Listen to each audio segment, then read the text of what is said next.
여러분, 비밀은 없습니다.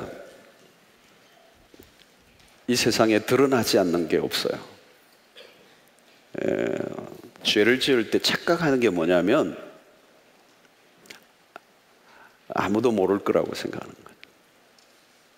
그 죄를 지을 때는 아무도 이 죄를 짓는 것을 모를 거라고 생각하는 거죠. 죄는 처음에는 다 비밀리에 시작이 됩니다. 비밀리에 자행됩니다. 죄를 지을 때는 다 비밀리해요. 비밀리. 그런데 나중에 드러날 때 보면요, 그렇게 구체적이고 상세할 수 없을 정도로 공개가 돼요. 요즘 여러분들 많이 이제 그런 거 매스컴을 통해서도 많이 보죠. 아주 적나라하게 드러나 있어요. 아주 엄밀하게 했는데 너무도 디테일하게 그 죄가 드러나요. 요즘 이런 이제 CCTV도 곳곳에 있고 그러고 자기는 그냥 지나갔는데 수없이 찍히잖아요.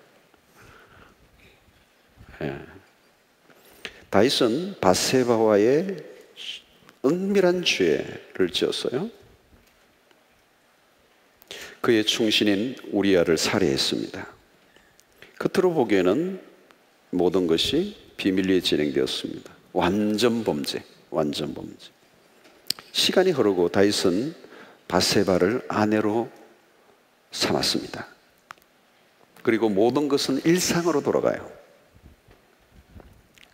아마도 다윗은 한동안 이 밧세바와 달콤한 시간들을 보낸 듯 보입니다. 그리고 그는 평상시와 같이 국사를 돌보며 분주하게 살아갑니다. 이때는 하나님마저도 이 일에 전혀 관심이 없는 듯이 보입니다. 다윗이 이 흉악한 범죄를 지르는 동안에, 그리고 그 한 여인을 빼앗는 이 치졸한 죄를 짓는 동안에도 하나님은 계시지 않는 듯, 모르시는 듯 외출한 것 같이 보여요. 세월이 한 1년 정도 지납니다.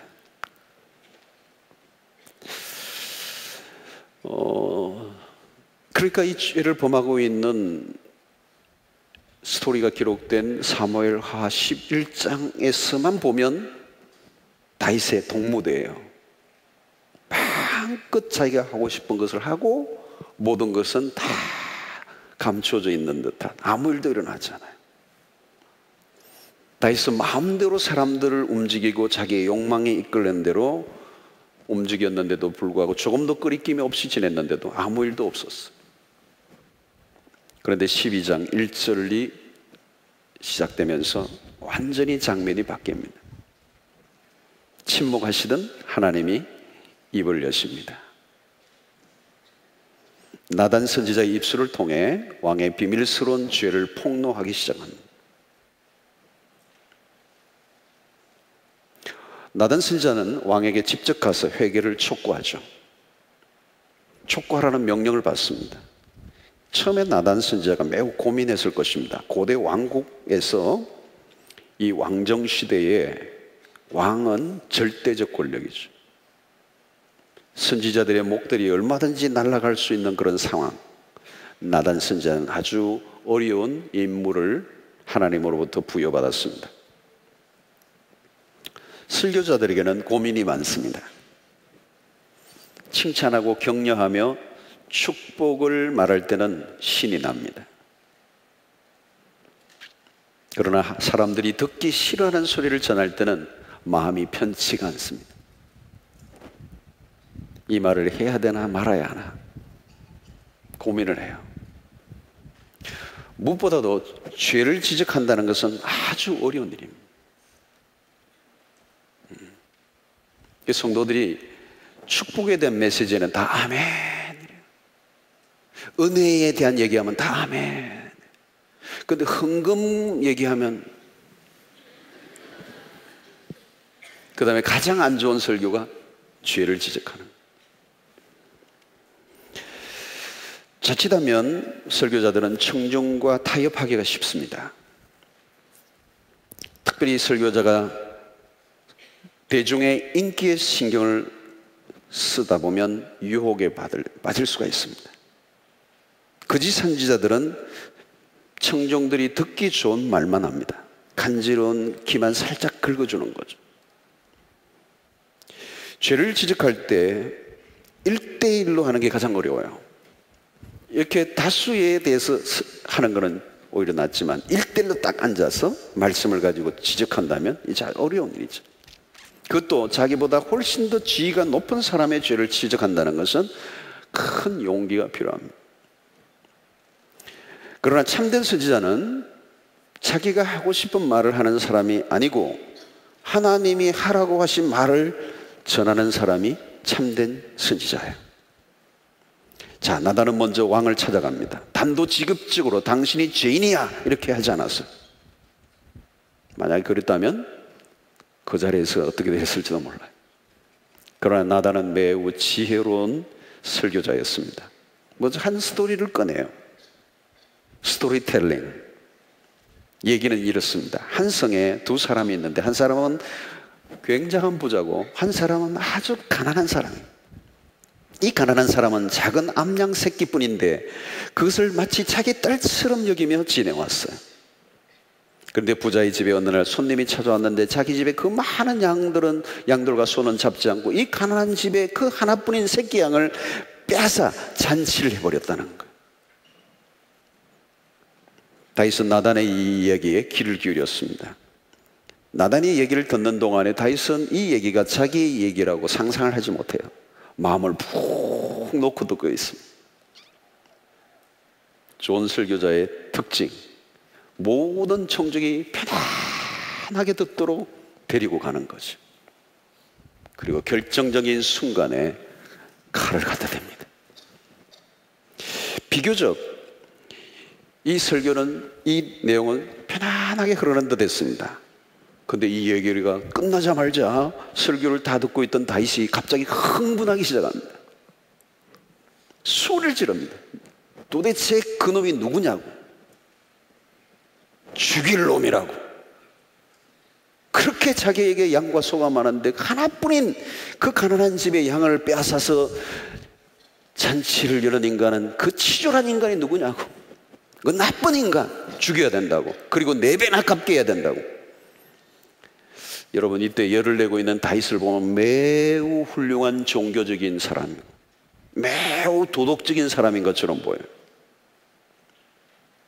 다윗의 지금 분노하는 모습을 볼 때 그는 누구보다도 의로운 사람으로 보입니다. 여러분, 비교적 설교를 들을 때 청중은 설교를 자기 자신에게 적용하기보다 다른 사람에게 적용하려고 할 때가 많아요. 주일도 이렇게 위에서 설교를 하고 있으면 괜히 어떤 아내는 자기 남편을 들으라고, 당신이 지금 들어야 될 얘기를 목사님이 하고 계신다고. 어떤 사람은 괜히 이렇게 쳐다봐요. 아, 이 설교를 그 양반이 들어야 되는데 왔나. 그 김 집사가 꼭 들어야 될 말씀인데.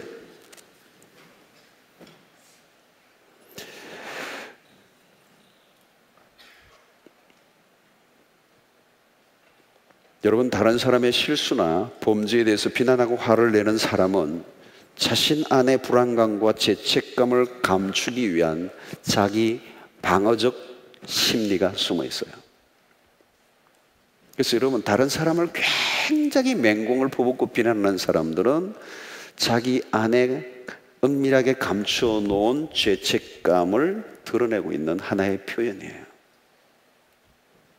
사실은 다른 사람에게 막 지적하지만 사실 깊이 들여다보면 자기 자신을 그렇게 해야 되는데 그렇게 할 수 없기 때문에 다른 사람에게 그 비난을 쏟아붓는 거예요.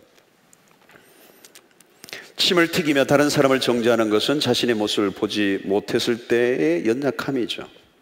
자기 의에 빠져 진실된 자신의 모습을 보지 못하는 것입니다. 죄는 자신을 정직하게 보지 못하게 합니다. 다윗은 자신이 얼마나 흉악한 죄를 지었는 사람인가를 까맣게 잊고 있어요. 양을 빼앗은 부자야말로 죽여야 할 인간이라고 얼굴을 붉히고 있습니다. 자신에 대해서 눈이 가려워져 있는 사람은 다른 사람의 죄에 대해서 흥분해하며 우쭐해야 하는 것입니다. 자, 우선 보기에 다윗은 나단의 설교에 은혜를 받은 듯합니다. 다윗은 이런 나쁜 인간이 도대체 누구냐고 소리를 지르는 거죠. 나단은 바로 그때 설교의 핵심으로 들어가야 할 때임을 알아차립니다. 가슴이 아픈 일이지만 그는 의미심장하게 다윗을 향하여 정중히 소리칩니다. 당신이 그 사람이라. 지금까지 이 이야기의 주인공은 바로 다윗이었습니다. 가난한 자의 암양을 빼앗은 그 치졸한 인간은 바로 다윗임을 지적한 것이죠. 다윗을 부자로, 바세바는 어린 양으로, 그리고 우리아라고 하는 사람은 가난한 사람으로 비유하며 설교를 이끌어갔던 것이죠. 바로 당신이 그 사람이다. 그 치사한 날간도 같은 그 살인자, 그 도둑놈, 바로 당신이다. 나단의 설교는 날카로운 비수처럼 다윗의 가슴을 꽂았습니다. 분명하고 구체적이었어. 결정적인 순간이 오자 애매하게 말을 돌리지 않았어. 바로 당신이래. 여러분, 수술할 환자라면 정확히 칼을 갖다 대야 돼요. 나단은 심각하고도 확신에 찬 의조로 당신이 바로 그 사람이에요. You are the man. 다윗에게 들이대었던 그 지적은 오늘 또 여전히 설교를 듣는 각 사람에게 말씀하실 수가 있어요. 말씀을 적용하기 위해 다른 사람을 돌아보고 있는 나에게 성령께서 말씀하실 수 있습니다. 바로 당신이야말로 그 말씀을 들어야 할 바로 그 사람. 우리는 여러분 설교를 들을 때마다 날마다 이 자세를 갖고 있어야 돼요. 그 말씀의 주인공, 그 말씀의 적용은 오늘 바로 나 자신에게 하는 말씀으로 들어야 하는 거죠. 자, 오늘 여기서 보여주는 진리가 무엇입니까? 오늘 이 스토리에서 우리가 보여주는 진리는 죄는 반드시 드러난다라고 하는 거죠. 다윗 스토리를 통해서 우리에게 주는 메시지는 비밀은 없다는 거예요. 하나님 앞에서 완전 범죄란 없다.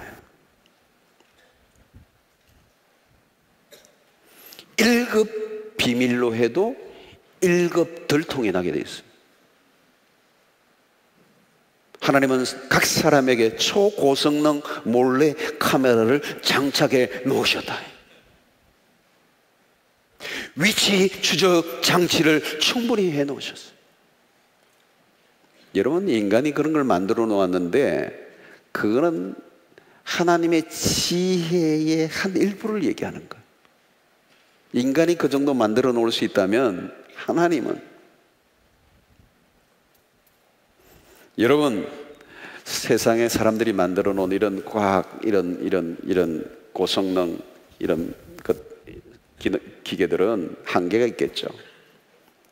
그러나 여러분, 하나님은 땅 끝에서라도 작동을 쉬지 아니하시는 하나님의 눈이십니다. 왕의 침실이나 왕의 음모도 이해가 아니에요. 하나님 앞에서 밀실도 없고 비밀도 없어요. 사람들은 미련하죠. 죄를 감추려고 혈안이 되어 있습니다.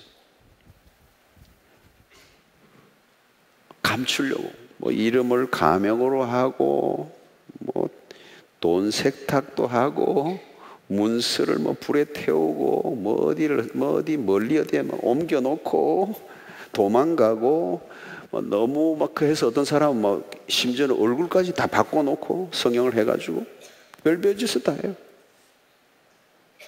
여러분, 아담과 하와는 죄를 지은 후 동산나무에 숨죠. 그리고 자기들을 은폐합니다. 여러분, 죄를 지은 인간은 숨기를 좋아합니다. 그래서 어둠을 좋아하고 빛을 싫어하죠. 하나님은 멀리하고 사람들을 기피합니다. 자기 방어에 능해요. 누군가 조금이라도 자기 자신에 대해서 건드리면 예민하게 반응합니다. 변명하고 다른 사람들에게 죄를 돌리기에 바쁩니다. 아담은 하와에게, 하와는 뱀에게, 다윗은 바세바에게. 그러나 죄는 감추어지지 않아요. 죄는 드러나게 되어 있습니다. 하나님이 드러내시면 막을 길이 없습니다. 특히 하나님의 자녀들의 죄에 대해서는 묵인하지 않습니다. 모든 사람의 눈을 가리울 수 있을지는 모르지만 하나님의 눈은 절대로 가리워지지 않는다는 것입니다.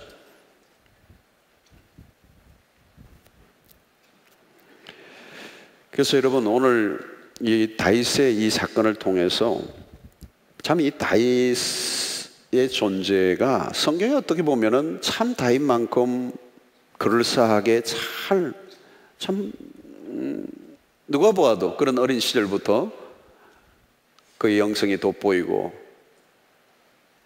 또 이 블레셋 골리앗과의 싸움에 이기고 사울과의 그 모든 그 피비린내 나는 그런 와중 속에서도 그는 자기의 순결을 지키며 하나님 앞에 자신을 거룩하게 지켜나갔던 사람이에요. 그런데 이렇게 무너지는 거예요. 무너지는 거예요. 이런 거 보면 여러분, 기독교는 완벽주의가 아니에요. 완벽주의를 지향하지 않아요. 거부해요.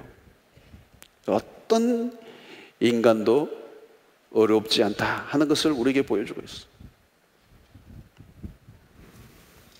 어떻게 그렇게 존경스러웠던 삶을 살았던 다윗이 이렇게 치졸한 인간이 될 수 있는가? 인간은 인간이에요, 여러분. 누구나 넘어질 수 있어. 그래서 우리는 사실 인간을 우상화해서는 안 돼요. 완벽한 인간은 없어요. 모두가 하나님의 긍휼과 자비가 필요한 연약한 존재들인 것이죠. 오늘 다윗은 자신의 죄가 이제 드러나기 시작합니다. 나단 선지자에 의해서 그의 모든 수면하에 숨어있던 것들이 다 드러나기 시작해요. 여러분, 오늘 이 밤에 우리가 분명하게 붙들어야 될 거 있어요. 죄는 감춰질 수 없어요. 하나님의 눈은 가리워지지 않는다. 반드시 죄는 드러나게 있다는, 하나님 앞에서 비밀은 없다는. 여러분, 이것만 분명히 명심하고 있어도 우리가 죄의 유혹에서 우리의 자신을 지킬 수 있을 것입니다. 두 번째는, 죄는 반드시 처리되어야 합니다. 나단이 다윗을 찾아온 이유는 뭘까요? 하나님이 죄를 정리하시겠다는 거예요. 죄는 처리되어야 합니다. 죄를 그대로 두면 그 죄는 내 삶을 다 파괴해버리고 맙니다. 그리고 죄는 처리되어야 된다는 말은 죄는 용서를 받아야 합니다. 이미 지은 죄는 용서를 받아야 돼. 그게 처리되는 거예요. 죄는 무서운 흉기를 가슴에 품고 사는 것 같아요. 그대로 둔다는 것은. 마치 암덩어리, 암세포를 몸에 이렇게 안고 사는 것과 똑같아요. 죄는 암덩어리보다 더 무서워요. 그러므로 죄는 빨리 처리할수록 좋다. 다윗은 처음에는 죄가 주는 순간적인 짜릿함에 빠져들었을 것입니다. 그러나 그 고통 속에 빠져듭니다. 그래서 다윗은 시편 32편에 죄를 그대로 두고 사는 삶이 얼마나 고통스러운가를 고백합니다. 내가 토설치 아니할 때에 종일 신음함으로 내 뼈가 쇠하였나이다. 종일 신음함으로, 이 죄를 내가 토설하지 아니하니까 종일토록 신음함으로 내 뼈가 쇠하였다. 주의 손이 주야로 나를 누르시오니 내 진액이 화하여 여름 가뭄에 마름같이 되었나이다. 그러니까 여러분, 사는 게 아니에요. 이건 죄가 처리되지 않는 상황 속에서 삶은 사는 게 아니에요. 시편 51편에서도 뭐라고 말합니까? 그런 삶의 즐거움을 다 잃어버렸다고 말합니다. 그리고 하나님으로부터 버림을 받을까 두려움에 떨었다는 것. 죄를 숨기고 도무지 살 수 없었다라고 하는 고백을 그런 마침에 합니다. 여러분, 죄를 짓지 않는 사람은 없어요. 중요한 것은 죄의 지적 앞에 어떤 반응을 나타내는가? 죄를 지은 것은 잘못된 것입니다. 그러나 죄를 지은 것 그 자체 때문에 망하거나 심판을 받는 게 아니에요. 하나님이 다루시는 것은 죄를 감추고 인정하지 않는 것을 미워하십니다. 잠언 28장 13절에 분명히 말씀하시죠. 자기 죄를 숨기는 자는 형통하지 못하나 죄를 자복하고 버리는 자는 불쌍히 여김을 받으리라. 여러분, 죄를 인정해야 합니다. 내가 죄를 지었다고 인정하는 거예요. 죄는 하나님 앞에서 인정하는 겁니다. 여러분, 후회와 회개가 달라요. 후회는 죄를 깨달아요. 그리고 양심의 가책을 느끼는 것으로 끝나요. 그게 후회예요. 회개는 내가 하나님께 범죄했다는 것을 깨닫고 인정하는 거예요. 어떤 죄도 하나님 앞에서 먼저 짓는 거예요. 어떤 사람과의 관련된 것도 그것은 그 사람과의 관계가 아니에요. 죄는 하나님 앞에서 먼저 짓는 거예요. 죄를 인정하는 거 생각보다 어렵습니다, 여러분. 처음에 다윗이 그의 죄를 인정하지 않아요. 나단의 설교를 계속 듣는 가운데도 너무도 구체적인 예화가 자기 앞에서 지금 들려지고 있는데도 나단이 지적하기 전까지는 그 이야기가 자기의 이야기라고 꿈에도 생각하지 않아요. 여러분, 우리도 설교를 들을 때 이럴 가능성이 굉장히 많아요. 너무도 분명하게 오늘 나에게 주시는 말씀임에도 불구하고 전혀 그 말씀이 나와 상관이 없다고 생각하는 태도로 앉아있을 가능성이 있어요. 죄를 인정하는 거 어려워요, 여러분. 처음에는 다윗이 그런 모습을 보였습니다. 이 죄를 지었을 때 이 죄를 인정하지 않는 게 뭐예요? 변명이죠. 그리고 그것을 다 지나가 버리고 기억에서 지워버리려고 하고 남을 비난하는 것으로 자신의 죄를 덮어버리고자 하죠. 여러분, 내가 죄를 자복하면, 인정하면 하나님은 더 이상 따지지 않습니다. 하나님이 나단을 보내신 이유가 무엇입니까? 죄를 따지자는 게 아니에요. 죄에 대해서 벌하시려고 하신 게 아니에요. 벌하실 것 같았으면 왜 나단을 보냈겠습니까? 보낼 필요가 없어요. 그냥 벼락을 치면 되지. 여러분, 오늘 우리가 하나님의 말씀이 계속 우리에게 증거되고 들려지고 있다는 말은 하나님의 말씀이 주어지고 있는 동안에는 하나님이 나에게 기회를 주시고 있는 거죠. 여러분, 나단을 보냈다는 것 자체가 은혜예요. 말씀을 통하여 죄가 자꾸 들추어질 때 괴롭죠. 그러나 그것은 하나님의 용서를 향한 제스처예요. 프로포즈예요. 여러분, 하나님은 범죄 수사관이 아닙니다. 본문에서 우리에게 은혜를 받는 부분은 하나님이 문제를 풀기 위해 다윗에게 먼저 찾아오셨다는 사실입니다. 그동안 하나님이 다윗에게 대해 고통하며 기다리고 계셨어요. 그리고 더 이상 기다릴 수 없었죠. 만약에 하나님이 먼저 찾아오시지 않았다면 다윗에게는 소망이 없는 것입니다. 베드로가 예수님을 부인하며 도망갔을 때 주님이 디베리아 해변으로 먼저 찾아주셨어요. 회복을 향한 주도를 항상 하나님이 하세요. 하나님은 끊임없이 우리의 삶 속에 다가오셔서 기회를 주시는 거죠. 돌아오라고, 회개하라고, 죄를 인정하라고, 용서를 구하라고. 나단이 당신이 그 사람이라 선지자가 칼을 겁도 없이 들이댈 때 다윗의 반응은 놀라워요. 본문에서 다윗의 고백은 매우 간단합니다. 내가 여호와께 죄를 지었습니다. 범죄하였습니다. 시편 51편 여러분 유명하잖아요. 이 51편은 정말 멋있는 참회시예요. 그의 참회는 눈물겹습니다. 상한 심령으로 하나님 앞에 통렬하게 회개합니다. 다윗은 자신이 죄악 중에 출생했고 모친이 죄 중에 나를 잉태했다고 고백합니다. 자신의 중심의 진실함을 그대로 드러내며 자신의 죄악을 하나님 앞에 고백합니다. 다윗은 얼마든지 자신의 죄를 부인할 수 있었습니다. 그는 지금 어느 때보다도 강력한 왕권을 쥐고 있는 이스라엘의 최전성기예요. 오리발 내밀고 나단 선지자 한 명쯤은 목을 날리면 모든 것이 끝이 날 수 있었습니다. 우리아를 죽이던 다윗,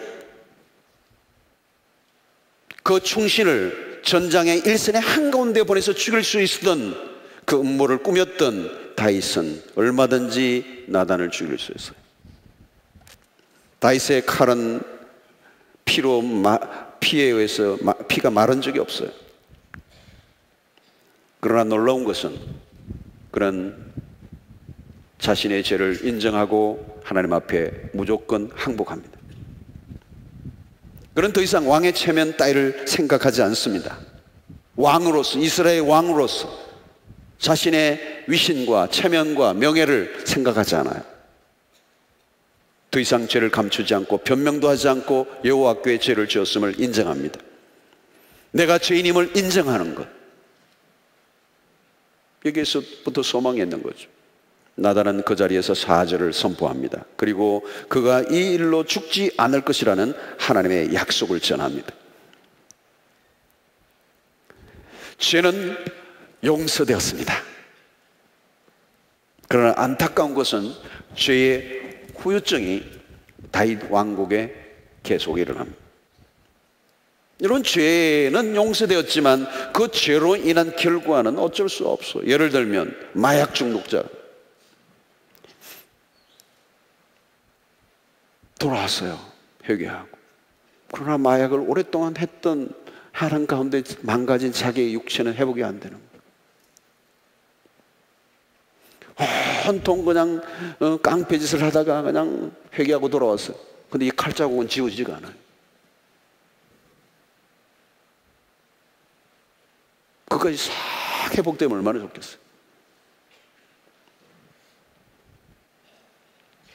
성적 범죄에 대한 회개를 했을지라도 그로 인한 육체적 재정적 손실은 어쩔 수가 없는 거예요. 성적 방종으로 인하여 찾아온 성병, 여러분 지난 조시 맥도웰이 와서 얘기했던 거예요. 오늘날 성병의 종류는 25가지, 그러나 19종류는 완치가 안 되는, 약이 없어서 개발이 안 돼. 그것은 일평생 동안 우리의 삶에 해결할 수 없는 영역이 또 있다는 거죠. 정신적인 후유증들, 죄로 인하여 망가지고 깨어져 버린 것을 복구하기에는 시간이 오래 걸릴 수밖에 없어요. 죄는 순간적이고 짧은 쾌락이지만 그 이후에 찾아오는 고통은 꽤 긴 세월 동안 치루어야 하는 것입니다. 이미 예언된 것처럼 다윗 왕가는 어려움을 겪습니다.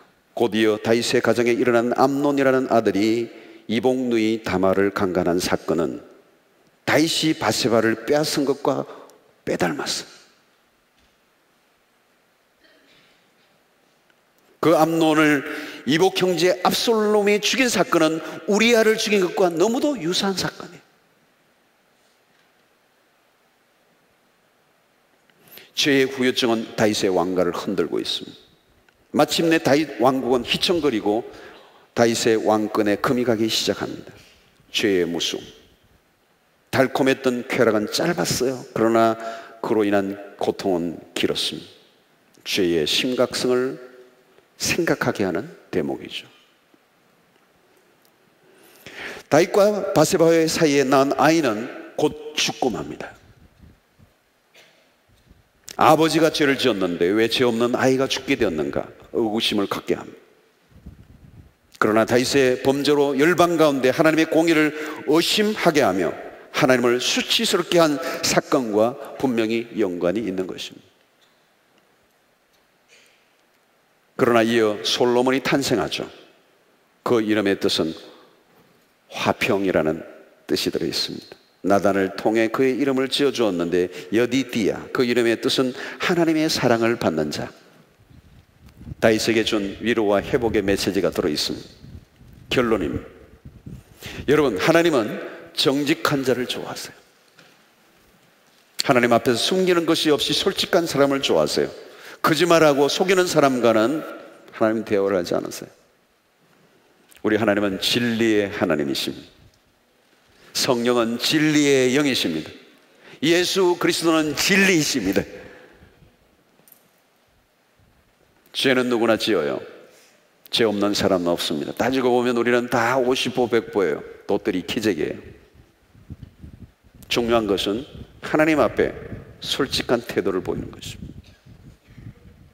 하나님이 다윗을 곱게 보시는 이유가 무엇입니까? 뭐 잘난 것이 있습니까? 따지고 보면 우리는 다윗보다 나아 보여요. 다윗같이 그렇게 끔찍한 죄를 지은 사람 여기 아무도 없어요.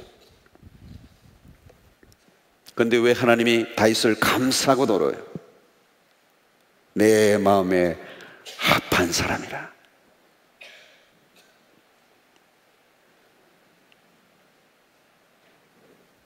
좀 편해하시는 것 같죠? 그러나 한 가지 분명한 것은 다윗을 통하여 우리가 보게 되는 것은 그는 그의 정직성이에요. 왕직 또는 사람들로부터의 명예보다 하나님 앞에서 죄인됨을 선택합니다. 이스라엘 왕이에요. 명성의 정점에 있는 사람. 모든 이스라엘 백성이 추앙하고 있는 존경의 정점에 서 있던 그 한 사람의 죄인으로 자기 자신을 떨어뜨려. 다윗의 스토리의 또 하나의 정점입니다. 클라이막스. 가장 바닥으로 자기가 추락했을 때 하나님이 그를 다시 정상으로 올려주시는恩宠. 하나님은 자신의 수치스러움을 명예롭게 바꾸어 주셨습니다. 하나님의 은총의 날개는 정직한 자에게만 사용하십니다. 다윗에게 우리가 밀리는 것은 다른 게 아니에요. 정직함에 관한 것. 다윗은 자신의 범죄를 만천하에 공개했습니다. 만천하에 역사 속에 대대로. 그래서 다윗이 백주에 은밀하게 지었던 그 죄를 오늘 또 우리가 다 알고 있습니다. 앞으로도 오고 오는 세대가 다윗의 이 죄를 다 알게 됐어요. 만천하에 자기 자신의 죄를 드러냅니다. 그러나 다윗은 성경 속에 가장 탁월한 위치를 잃어버리지 않습니다. 사랑하는 여러분, 우리는 모두가 연약합니다. 그래서 때로는 죄를 지을 수가 있습니다. 그러나 여러분, 하나님 앞에서 어떤 죄도 숨기지 않게 되기를 바랍니다. 하나님 앞에서 정직할 수 있기를 바랍니다. 마음에 숨은 죄까지도 주님께 고백하십시오. 우리는 행위로 지은 죄만이 죄가 아니에요. 여러분, 신약 시대에 나타나면 여자를 보고 음욕만 품어도 간암했다고 그랬어요. 사람을 미워하기만 해도 그것을 살인한 것이라고 그랬어요. 여러분, 오늘 우리가 하나님 앞에서 우리의 생각으로 짓는 수없는 죄들까지도 하나님은 들여다보고 계세요. 우리의 생각의 누추함을 보시고 계세요. 우리의 생각 속의 간악함을 보시죠. 우리에 있는 모든 숨어있는 은밀한 내면의 죄악까지 주님 앞에 솔직하고 정직하게 고백할 수 있을 때 하나님은 우리의 죄를 용서하시고 우리를 정결하게 하시고 우리의 모든 죄를 덮어주시는 은혜가 있을 것입니다. 여러분, 십자가는 바로 우리의 죄를 충분히 덮을 수 있는 은총의 날개예요. 어떤 죄도 덮을 수 있는, 그리고 그리스도의 십자가로 덮지 못할 죄가 없음을 우리가 알고 우리 주님 앞에 우리의 죄를 토설하고 정직하게 고백하는 일에 주저하지 않는 여러분들이 되시기를 바랍니다. 만약에 이 죄의 문제가 우리 안에 가로막고 있다면 하나님과의 깊은 교제 안으로 들어갈 수가 없어요. 다윗은 하나님 앞에 죄를 고백하지 않는 1년의 세월은 그런 영적 암흑기였어요. 하나님과의 교제가 단절되었고 주의 성신이 떠나가는 듯한 그런 두려움에 빠졌어. 그래서 주의 성신을 내게서 거두지 말아 주십시오. 그는 시편 51편에서 절규를 하고 있어요. 주의 성신을 내게서 거두지 말아 주십시오. 여러분, 이런 절박한 기도를 했던 그 이유가 뭔지 아세요? 사울에게서 주의 성신이 떠나자 그는 짐승과 같이 되고 말았어. 여러분, 우리의 죄의 문제를 온전하게 처리하지 않을 때 하나님과 우리의 관계는 단절되고 우리는 영적 암흑에 빠지게 되고 우리의 삶은 이제 어디로 빠질지, 어느 방향으로 나갈지 알 수 없는 위기 가운데로 몰고 갈 수가 있는 것입니다. 오늘 우리의 죄에 대해서 민감하고 우리 안에 있는 어떤 죄도 숨기지 않고 인정하고 고백할 때 하나님의 용서를 얻고 하나님과 더 깊은 교제의 세계로 나아가 하나님의 풍성한 은총을 날마다 누리는 여러분들이 되시기를 바랍니다. 그리고 그 죄에 대한 민감함이, 그리고 죄에 대한 솔직함이, 그리고 죄에 대한 온전한 용서와 회개가 더 이상 다른 죄를 짓지 않게 만드는 가장 강력한 하나님의 도우심을 얻게 되는 길이라는 사실을 깨닫고, 죄는 또 다른 죄를 낳기 때문에 하나님은 죄를 민감하게 대하시고 처리하기를 원하시고 용서하기를 원하시는 것입니다.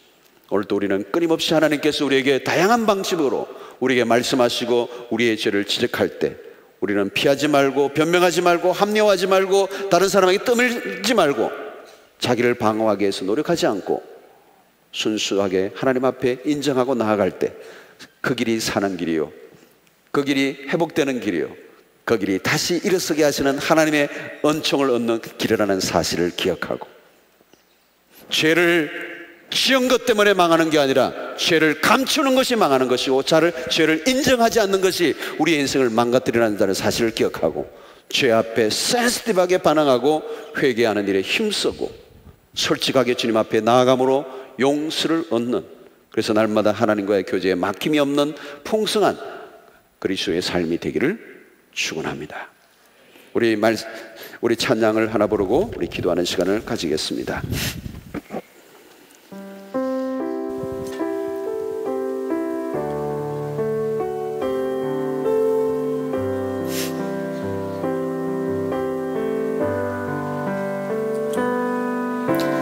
정결한 마음 주시옵소서. 오 주님,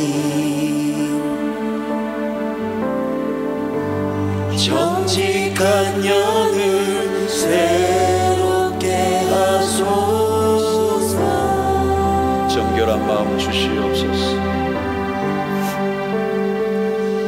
정결한 마음 주시옵소서. 오 하나님 아버지, 오 주님,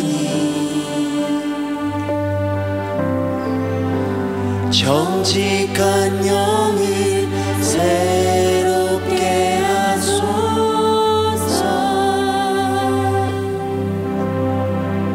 나를 주님 앞에서 멀리하지 마시고 나를 주님 앞에서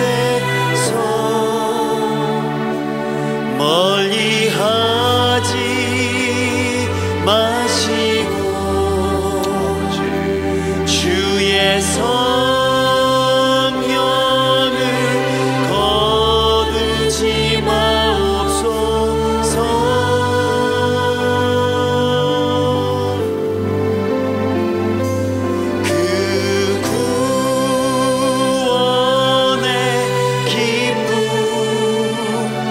다시 회복시키시고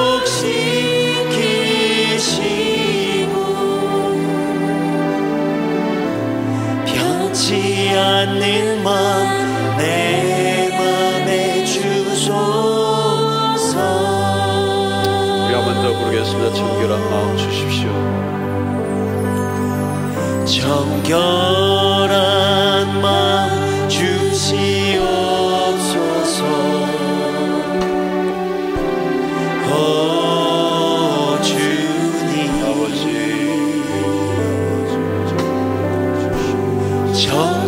정직한 영을 새롭게 하소서.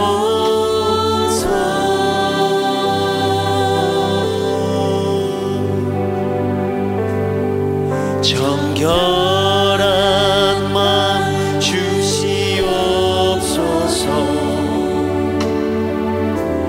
오 주님,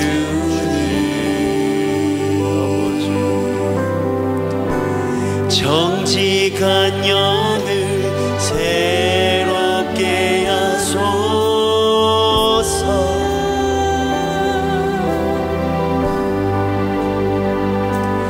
나를 주님 앞에서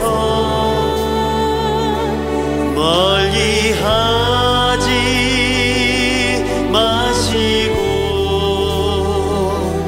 주의 성령을 거두지 마옵소서.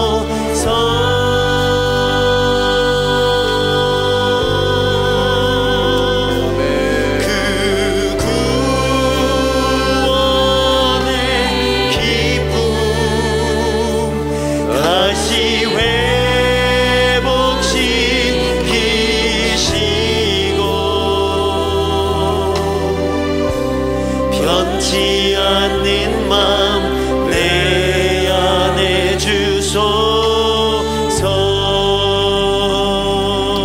우리 시간에 함께 기도하는 시간을 갖겠습니다.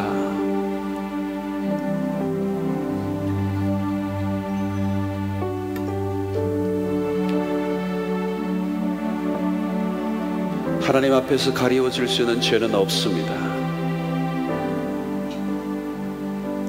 모든 죄는 드러나게 되어 있습니다. 하나님은 우리의 죄를 간과하지 않습니다. 죄를 다루십니다. 처리되지 않은 죄는 우리의 삶을 망가뜨립니다. 파괴합니다. 아주 가공스러울 정도로 죄는 처리되어야 합니다. 죄는 무서운 것입니다. 죄가 처리되지 않는다면 마치 폭탄을 끌어안고 사는 것 같습니다. 그 죄는 또 다른 죄를, 그 하나님을 무시하고 하나님이 없는 것처럼 구는 우리의 삶의 태도, 그 죄의 자행은 마침내 우리의 인생을 파멸로 몰고 갑니다. 오늘 인류의 모든 비극의 한가운데는 죄를 우습게 여기는, 마치 모든 사람이 죄를 다 범하는 듯 자신의 죄를 합리화하며 자신의 죄를 미화하며 자신의 죄를 스스로 속이는, 그리고 그것이 얼마나 우리의 인생을 비극적으로 몰고 가는가를 성경의 수없는 스토리를 통해서 우리는 만나게 됩니다.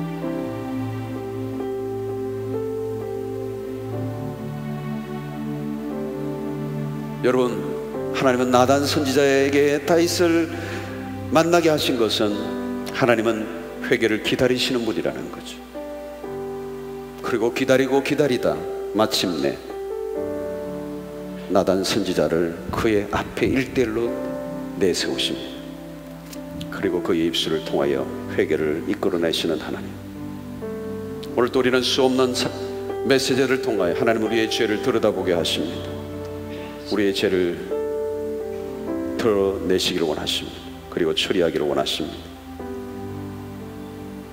다윗이 그 끔찍한 범죄에도 불구하고 성경 속에 가장 탁월한 위치를 잃어버리지 않았던 단 하나의 유일한 이유는 그가 자신의 죄의 앞에 왕임에도 불구하고 그는 솔직하고 정직하게 자신의 죄를 인정했다는 그 사실에 하나님은 다윗을 다윗으로